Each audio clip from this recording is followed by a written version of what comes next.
দুর্গাপুজোর পরের অমাবস্যা তিথিতে কালী পুজো হয়ে থাকে, আর এমনটা হয়ে আসছে শুরু থেকেই।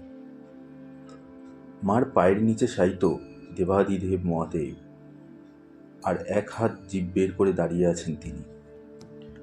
এই রূপেই সর্বত্র পূজিত হয়ে আসছেন মা কালীর। এই রূপ নিয়ে রয়েছে নানা পৌরাণিক কাহিনী। শুধু রূপই নয়, মা কালীকে নিয়ে রয়েছে নানা কাহিনী। মায়ের কালী হয়ে ওঠার পেছনে রয়েছে এক কাহিনী। মনে করা হয় কালের স্ত্রী, তাই তিনি কালী। কালের স্ত্রীলিঙ্গ হয় কালী, আর যেহেতু শিবকে কাল বলা হয়, তাই শিবের স্ত্রী হিসেবেই তিনি হয়ে উঠেছেন কালী। শাস্ত্র অনুসারে যে কাল সর্বজনকে গ্রাস করে, আর যিনি সেই কালকেই গ্রাস করেন, তিনিই হলেন কালী। উৎপত্তি, স্থিতি, মহাপ্রলয়ের পেছনে রয়েছে এই কাল শক্তি। মহাপ্রলয়ের কাল শক্তি মহাকালীর ভিতরেই নিঃশেষ হয়ে লীন হয়ে যায়।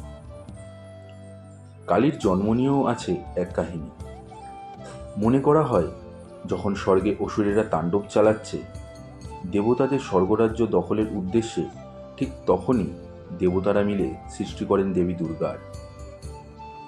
আর সেই অসুরদের প্রধান ছিলেন রক্তবীজ। সে ছিল ব্রহ্মার বর প্রাপ্ত। ব্রহ্মার বর অনুসারে তার এক ফোঁটা রক্ত ভূতলে পতিত হলেই তা থেকে জন্ম নিচ্ছিল একাধিক অসুর। সেই পরিস্থিতি মোকাবিলা করতেই মা দুর্গা ভ্রু যুগলের মাঝখান থেকে জন্ম দেন কালীর। সেই কালীর ভয়াবহ রুদ্রমূর্তি, আর তার হাতেই একের পর এক অসুর বধ হতে থাকে। অসুরের শরীর থেকে এক ফোঁটা রক্তক্ষরণ হলেও তা জিভ বের করে গ্রাস করতে থাকেন কালী। এইভাবেই একের পর এক অসুরকে প্রথমে বধ করেন তিনি। তারপর রক্ত বীজকে মেরে তার শরীরের সমস্ত রক্ত পান করে নেন মা কালী। তিনি এমনটা করেছিলেন যাতে এক ফোঁটা রক্ত নিচে পড়তে না পারে।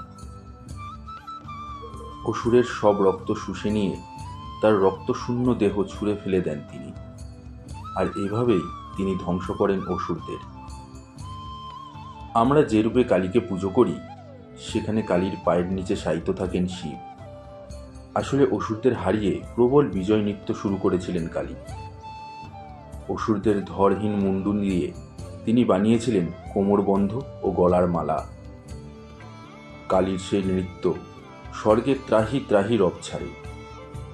কালীর নাচে তখন সবকিছু প্রায় ধ্বংস হতে শুরু হয়েছে। এমন সময় কালীর সেই নৃত্য মহাদেব বন্ধ করতে কালীর সামনে গিয়ে শুয়ে পড়েন। তারপর নিজের পায়ের নিচে স্বামীকে শুয়ে থাকতে দেখে জিভ কাটেন তিনি। পৌরাণিক কাহিনী অবলম্বনে সেই সময় কালীর সেই রূপ পূজিত হয়ে আসছে আজও। মা কালীর একটি নয়, দুটি রূপ আছে। কোথাও মা কালীর ডান পা, আবার কোথাও মা কালীর বাঁ পা এগিয়ে থাকতে দেখা যায়। বিগ্রহে কালীর ডান পা এগিয়ে থাকলে তিনি তখন দক্ষিণা কালী, আর যখন তার বাঁ পা এগিয়ে থাকে তখন তিনি বামা কালী নামে পূজিত হন। আর এই দুরূপেই মা কালী হিন্দুদের কাছে যুগ যুগ ধরে পূজিত হয়ে আসছেন।